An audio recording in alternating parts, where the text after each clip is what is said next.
Welcome to the Banker Lamp. Please enjoy the video. In this video, I will explain how to study effectively from PDF documents.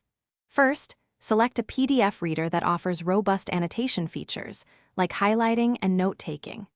Next, organize your PDF files into clear, logical folders on your device.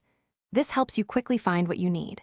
Finally, make sure your device is fully charged or plugged in to avoid interruptions during your study session. A little preparation goes a long way. Once you're set up, it's time to engage with your PDF.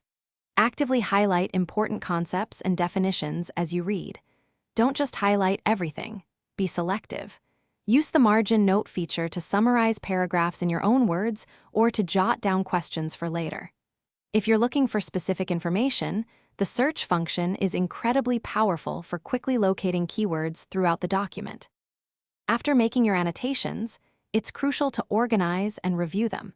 Many PDF readers allow you to export your highlights and notes into a separate document, making review much easier. Consider turning your key highlights into digital flashcards for active recall practice.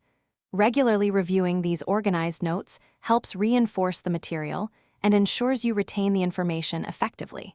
This step is vital for long-term memory. To further enhance your PDF study, consider some advanced strategies. Use text-to-speech features to listen to the document, which can be great for auditory learners or for reviewing on the go. Splitting your screen allows you to view the PDF alongside a note-taking app or a related resource. If you're working with others, explore shared annotation features to collaborate on documents seamlessly. These tools can significantly boost your productivity. Thanks for watching. If this was helpful, leave a like and consider subscribing. See you next time.